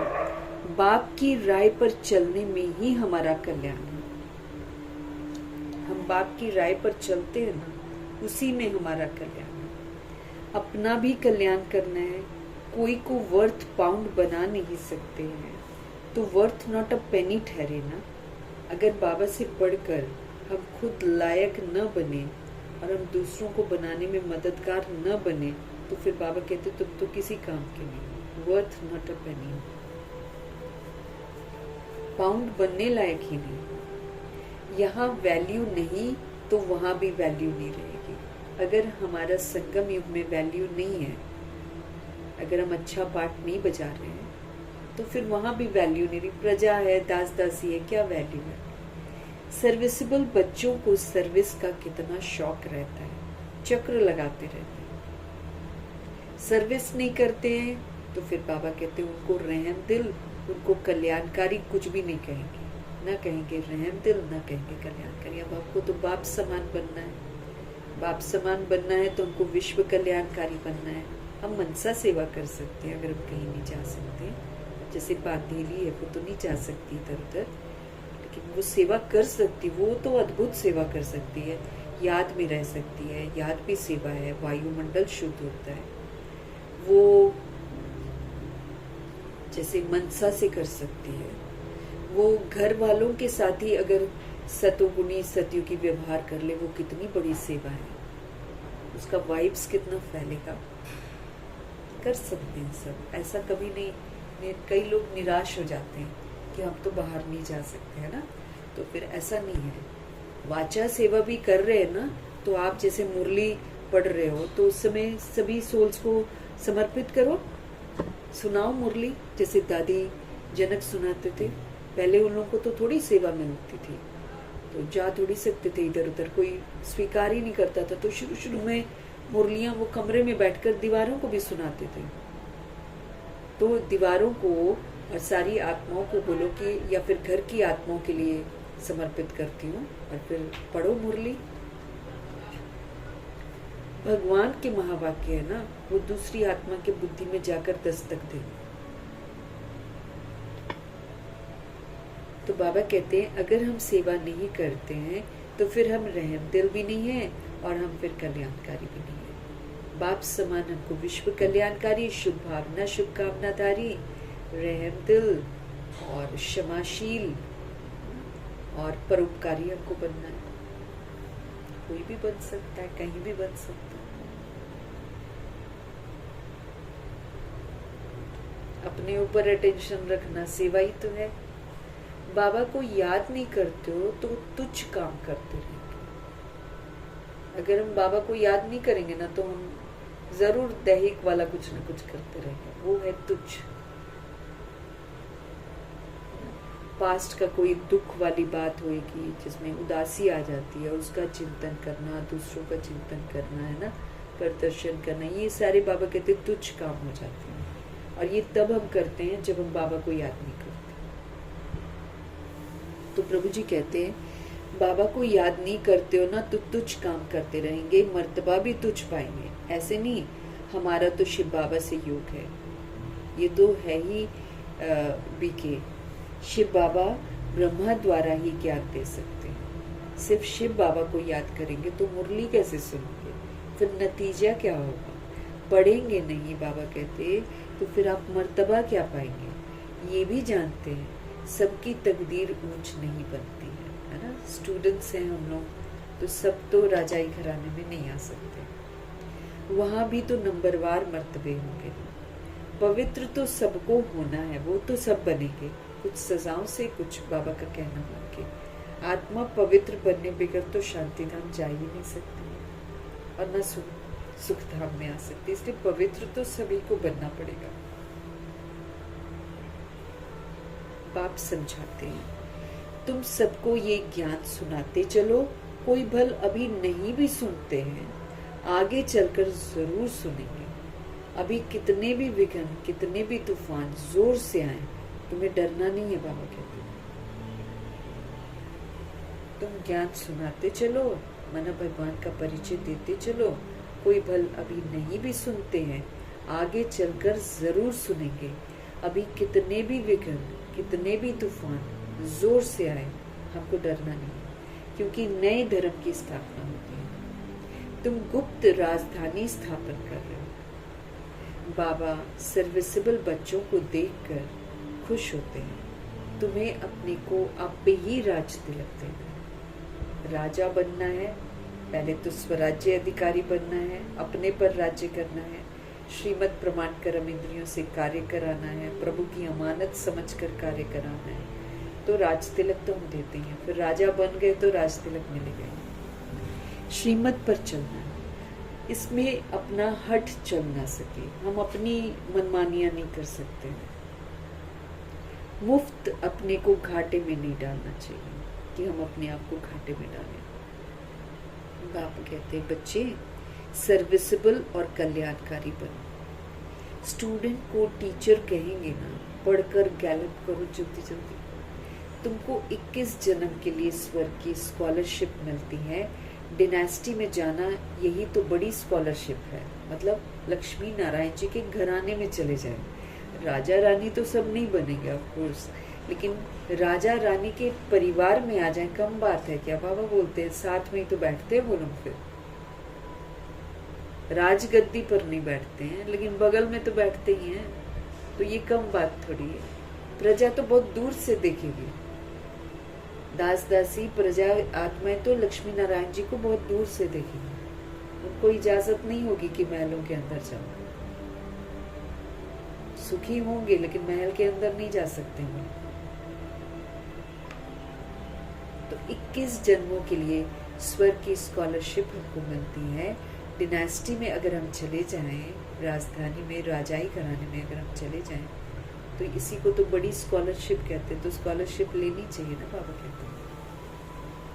कल्याणकारी सोचेंगे ना, अगर हम दिन भर में आत्मा समझेंगे, सारी आत्माओं के लिए शुभ भावना शुभकामना का सहयोग देंगे, तो हम सेवा पर ही तो है। ये चीज तो सब लोग नहीं करते हैं ना, निरंतर दुआएं देते जा रहे हैं सबको, सेवा पर ही तो है। अच्छा, मीठी मीठी सिकिलदे बच्चों प्रति माता पिता बाप दादा का याद प्यार और गुड मॉर्निंग। रूहानी बाप की रूहानी बच्चों को नमस्ते।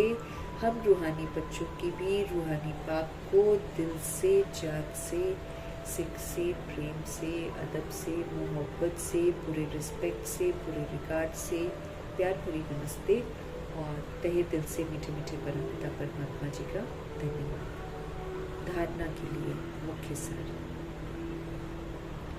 संगम पर हमको बहुत सिंपल साधारण रहना है, क्योंकि ये वनवाह में रहने का समय है। क्योंकि अगर हम तामझाम में रहेंगे तो फिर तामझाम में चले जाएंगे, फिर तो हम कलयुग में चले जाएंगे, तो पुरुषार्थ कहाँ से करेंगे। जितना हम साधारण रहेंगे, जितना हम सिंपल रहेंगे, उतना दिमाग हमारा भगवान की तरफ लगा रहेगा। तो इसलिए वनवाह में रहने का ये समय है, सादगी में रहने का समय है, बाकी की दुनिया से बुद्धि से कट ऑफ रहने का समय है, अंतर्मुखी रहने का समय। कभी अपने हाथ में हमको लॉ नहीं लेना है। जैसे हम किसी पर हाथ उठा दें, बच्चे पर ही हाथ उठा दें, तो फिर मैंने क्या किया, लॉ हाथ में उठा लिया। अगर हम किसी के जजमेंटल बन गए, जज बन गए, मैंने लॉ हाथ में उठा लिया। अगर हमने वकालत कर ली, किसी का पक्ष लिया, तो किसी का वो कर्म, हमने लॉ को हाथ में उठा लिया। हमने किसी को बोल दिया वो ऐसा है वो वैसा है, हमने लॉ हाथ में उठा लिया। तो हमको लॉ हाथ में नहीं उठाना। कभी भी अपने हाथ में लॉ नहीं लेना है। लड़ना झगड़ना नहीं है। लड़ झगड़ रहे हैं, क्या कर रहे हैं? लौ हाथ में ले रहे हैं। किसी ने झूठ बोला, हमको बुरा लगा, हमने उसके साथ बहस करी, लौ हाथ में। जैसे बाबा उस दिन कह रहे थे, तुम झूठ को झूठ रहने दो ना, तुम क्यों घुस रहे हो उसमें, क्यों बोल रहे हो उसमें, मत बोलो कुछ भी, तुम मचा लड़ो, शांत रहो।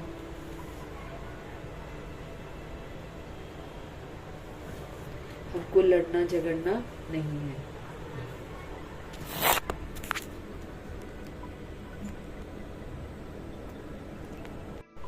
विनाश के पहले नई राजधानी स्थापन करने के लिए सभी को बाप का पैगाम जरूर देना है कि बाप कहते हैं मुझे याद करो तो विक्रम विनाश हो और तुम पावन बनो। इसके लिए पहले हमको भी करना है, तब दूसरे को मना टच होगा कि हाँ हमको करना है ना। तो विनाश के पहले नई राजधानी स्थापन करने के लिए सभी को बाप का पैगाम देना है कि भगवान कहते हैं मुझे याद करो तो विक्रम विनाश हो और तुम पावन बनो। पावन सबको बनना है। सतगुरु जी का आज का वरदान, संतुष्टता की विशेषता के द्वारा सेवा में सफलता मूर्त बनने वाले संतुष्ट मणि भव। संतुष्टता एक बहुत अच्छी विशेषता है, ये खजाना है जो बाबा हमको देते हैं और कहते हैं सभी के साथ संतुष्ट रहो। संतुष्टता की विशेषता के द्वारा सेवा में सफलता मूर्त बनने वाले संतुष्ट मणि भव। सेवा का विशेष गुण संतुष्टता है ना। सोल्स डिफरेंट हैं, डिफरेंट संस्कार हैं, भक्ति वाली आत्माएं हैं, जो जैसा है उसको वैसे एक्सेप्ट करना है। अब हम बोले नहीं इसको ऐसा ही होना चाहिए, इसको वैसे, वो तो होने वाला नहीं है। न वो संतुष्ट होगा, ना फिर वो हमसे, न हम उससे संतुष्ट होंगे ना वो हमसे, तो फिर तो हम तो टकराते रह जाएंगे ना। इसीलिए बाबा कहते हैं सेवा में तो ये क्वालिटी जरूर चाहिए, संतुष्टता। सेवा का विशेष गुण जो है वो संतुष्टता है कि हम सेवा करें तो दूसरी सोल हमसे संतुष्ट हो। यदि नाम सेवा हो और स्वयं भी हम डिस्टर्ब होते रहें और दूसरों को भी डिस्टर्ब करें, तो बाबा कहते हैं इससे अच्छा तो सेवा मत करो, है ना। बाबा कहते हैं सेवा मतलब संतुष्टता, सोल संतुष्ट होनी चाहिए। लेकिन बाबा कहते हैं अगर सेवा करते हुए हम खुद भी डिस्टर्ब हैं और दूसरों को भी डिस्टर्ब कर रहे हैं, तो ऐसी सेवा न करना ही अच्छा है। जहाँ स्वयं के प्रति, जहाँ संपर्क वालों से संतुष्टता नहीं, वो सेवा न स्वयं को फल की प्राप्ति कराती है तो न दूसरों को कराती है। बाबा क्या कह रहे हैं, जहाँ स्वयं के प्रति और संपर्क वालों से संतुष्टता नहीं, वो सेवा न खुद को फल की प्राप्ति कराती है न दूसरों को। इसलिए प्रभु जी कहते हैं पहले तो एकांतवासी बनो, एक के अंत में प्रभु की यादों में एकांतवासी बनो, स्व परिवर्तन करो, फिर स्व परिवर्तन के द्वारा संतुष्ट मणि का वरदान प्राप्त करो, फिर सेवा में आओ, तब सफलता। सेवा की देखो कैसे कैसे बाबा विधियां बता रहे हैं। कल भी एक्यूरेट सेवा कैसे होती है, नहीं तो यूं ही इंसान सोचता रहता है हम सेवा कर रहे हैं, सेवा कर रहे हैं। लेकिन यथार्थ सेवा किसको कहते हैं, जिससे प्राप्ति हो दूसरों को, जिससे अनुभूति हो दूसरों को, जिसके लिए सदा ही शुभ भावना शुभकामना हो, तब बाबा उसको यथार्थ सेवा बोलते हैं। आज बाबा कह रहे हैं कि संतुष्टता होनी चाहिए, हम खुद भी सेवा करके संतुष्ट हो जाएं और जिनकी हम सेवा कर रहे हैं वो भी संतुष्ट हो।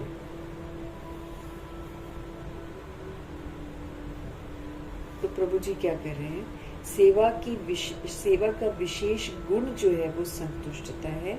यदि नाम सेवा हो और हम खुद भी डिस्टर्ब रहें, हम कर रहे हैं सेवा और डिस्टर्ब होकर कर रहे हैं और दूसरों को भी डिस्टर्ब कर दें, तो प्रभु जी कहते हैं इससे अच्छा तो सेवा मत करो। लड़ाई झगड़े कभी कभी हो जाते हैं, ऐसे नहीं है ऐसे करो, ऐसे नहीं ऐसे करो। जैसे सर्विंग भी करते हैं ना, उसमें भी हो जाता है आप ऐसे मत डालिए, आप ऐसे डालिए, आप वो मत कीजिए, आप ये कीजिए ऐसे करके होता है, तो लड़ाई हो जाती है वहां पर भी। तो बाबा कहते हैं कि ये तो उससे अच्छा तो मत ही करो, छोड़ दो वो वाली सेवा जहाँ डिस्टर्बेंस है। तो बाबा कहते हैं उससे अच्छा तो सेवा ही मत करो। जहाँ हम स्वयं के प्रति, जहाँ संपर्क वालों से संतुष्टता नहीं है ना, वो सेवा न खुद को फल की प्राप्ति कराती है, उससे न मेरे को फल मिलता है न दूसरों को मिलता है। इसलिए पहले तो बाबा कहते हैं एकांतवासी करो, फिर स्व परिवर्तन करो। पहले तो अपने को चेंज करो, फिर संतुष्ट मणि। जब हम अपने को चेंज करेंगे ना, तो फिर बाबा हमको संतुष्ट मणि का वरदान देंगे। अपने को चेंज करना मतलब सदा संतुष्ट रहना, सबसे संतुष्ट रहना। और फिर बाबा कहे कि संतुष्ट मणि का फिर वरदान प्राप्त करो, फिर सेवा में आओ, तो सफलता जरूर क्या बन जाएंगे, सफलता मूर्त बन जाएंगे। स्लोगन है, विघ्नों रूपी पत्थर को तोड़ने में समय न गवाकर उसे हाई जंप देकर पार। विघ्न तो हमारी जिंदगी में आएंगे ही आएंगे, नहीं तो हम विघ्न विनाशक कैसे कहलाएंगे बिना पेपर के। टाइटल थोड़ी मिलेगी। जितने भी बाबा स्वमान के टाइटल देते हैं ना, सबके पेपर होते हैं। जब वो हम पेपर पास करते हैं तब तो अपने को वो टाइटल मिलेगा, तब तो बनेंगे हम धनवान। हमारे पिताजी कह रहे हैं विघ्न तो आएंगे ही आएंगे, तो विघ्नों रूपी पत्थर को अगर हम तोड़ने लग जाए, क्यों आया, ऐसे कैसे हो गया, पहले तो ऐसा नहीं होता था, अब क्यों होने लग गया, पता नहीं क्या हो गया है, ऐसे करते हैं ना, क्वेश्चंस करते हैं ना। फिर चिढ़ भी जाते हैं, कई बार काम रुक जाते हैं। अब वो काम रुके है कल्याणकारी है, वो हम समझ नहीं पाते हैं, क्योंकि हम त्रिकालदर्शी होकर नहीं देखते हैं। लेकिन हम सोचते हैं मेरी जिंदगी में विघ्न आ गया, तो उसको मतलब जो question, correction, reaction, rejection, quotation करते हैं ना, हम एब्जॉर्ब करते, रिफ्लेक्ट करते ना, ये हम क्या कर रहे हैं, पत्थर को तोड़ रहे हैं। अब हम इस विधि से करेंगे तो विघ्न न जाने वाला, विघ्न तंग करता जाएगा। सारा मेरा टाइम वेस्ट, मेरे संकल्प वेस्ट, मेरी एनर्जी वेस्ट, और ऊपर से मैंने वायुमंडल भी खराब किया, तो सारा हम फेल हो गए। इसलिए भगवान कहते विघ्न तो आएंगे ही, लेकिन विघ्न रूपी पत्थर रुकावट डालेगा। लेकिन अगर मैं सोचना शुरू कर दूं ये क्यों हो गया, ऐसे नहीं होना चाहिए था, अब हम क्या करेंगे, अब वो मेरा कैसे होगा, वो कैसे होगा, तो ये तो मैं तोड़ रही हूँ पत्थर, ठीक है ना। अब बाबा कहते हैं उसमें टाइम वेस्ट मत करो, कुछ ना होने वाला, वो विघ्न हटेगा नहीं। तुम क्या करो, उसे हाई जंप देकर पार करो। अब हाई जंप क्या किया है बाबा ने हमको सिखाया है, शांत रहो, स्थिर रहो, बाबा की याद में रहो, अचल अडोल रहो, थोड़ी देर में विघ्न खत्म। इसको बोलते हैं हाई जंप। हाई जंप अब ऐसे चल अडोल कैसे रह सकते हैं, जब हम अपने आप को ऊंची स्थिति में रखेंगे, जब हम अपने आप को फरिश्ता स्थिति में रखेंगे, जब हम अपने आप को आत्मिक स्थिति में रखेंगे, तब हाई जंप लगाएंगे ना। ऊंची स्थिति है, कोई नहीं, पेपर है, पार करना है, बस सहन कर लेना, शांत स्थिर रहना, बस ऊपर की स्थिति होगी ना। इसको बोलते हैं हाई जंप लगाओ। बाबा कहते हैं हाई जंप लगा के इसको पार करो। बैठकर उसको तोड़ने मत लग जाओ, क्यों आया विघ्न, कहाँ से आया, किसने भेजा, कैसे हुआ, छोड़ दो। बाबा कहते हैं संतुष्ट रहो, खुश रहो, स्थिर रहो, याद में रहो, पेपर समझो, पार करो। अव्यक्त इशारे हमको रोज मिल रहे हैं। अब लगन की अग्नि को बाबा कहते प्रज्वलित करो, लगन लग जाए प्रभु में, प्रभु में लगन लग जाए। हमारी लगन की अग्नि को प्रज्वलित करके योग को क्या बना दो, ज्वाला रूप बना दो। ज्वाला स्वरूप याद के लिए मन और बुद्धि दोनों को एक तो पावरफुल ब्रेक चाहिए और मोड़ने की भी शक्ति चाहिए। ज्वाला स्वरूप अगर हम याद करना चाहते हैं तो ज्वाला स्वरूप याद के लिए मन और बुद्धि, इन दोनों को एक तो पावरफुल ब्रेक चाहिए, नहीं तो चल पड़ते हैं इधर के उधर। हाँ, अगर इनको कंट्रोल नहीं करेंगे तो मन तो उड़न खटोला न जाने कहाँ कहाँ, अमेरिका, ऑस्ट्रेलिया घूम कर आ जाता है। तो इस उड़न खटोले मन को और बुद्धि जो मन के पीछे पीछे भागती है, इन दोनों को पावरफुल ब्रेक चाहिए और मोड़ने की शक्ति भी चाहिए। या तो ब्रेक लगा दो या फिर मोड़ दो, दोनों में से एक काम करना पड़ेगा। इससे बुद्धि की शक्ति जो है वह कोई भी एनर्जी वेस्ट नहीं होगी, बल्कि जमा होती जाएगी। अगर हम इसको कहीं भी ये गड़बड़ कर रहे हैं ना, ब्रेक लगाओ, नहीं तो इसको मोड़ लो। व्यर्थ सोच रहा है ना, समर्थ सोचना शुरू कर दो। नेगेटिव सोच रहा है ना, पॉजिटिव सोचना शुरू कर दो। या तो उसको फुल स्टॉप लगा दो तुरंत, बस बात खत्म, नहीं सोचना मतलब नहीं सोचना। या फिर मोड़ो, अगर व्यर्थ को बंद किया तो समर्थ सोचना शुरू करो। ऐसे करने के लिए बाबा बोलते हैं।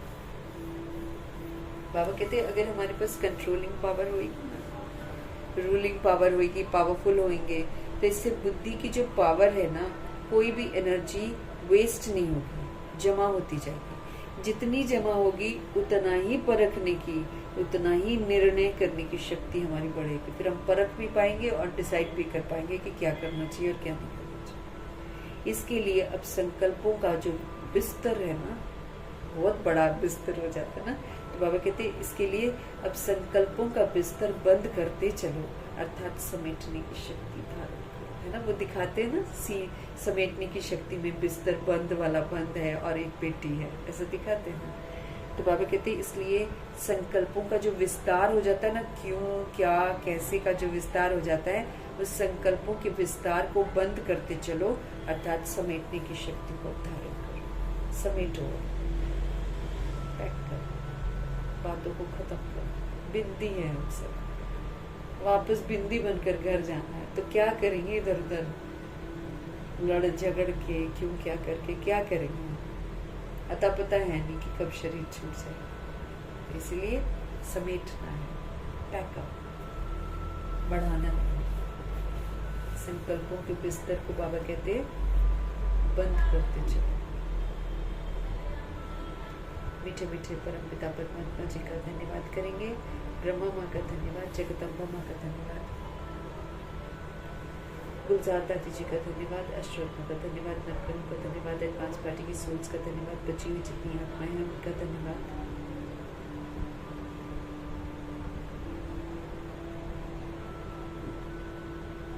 पांच तत्वों का धन्यवाद, ड्रामा का धन्यवाद, प्रकृति का धन्यवाद, माया का धन्यवाद, यमदूत का धन्यवाद, करोड़ों की आबादी का धन्यवाद, साधनों का धन्यवाद, साधन बनाने वालों का धन्यवाद, साथ में रहने वाली सोच का धन्यवाद, सहयोगी आत्मा का धन्यवाद।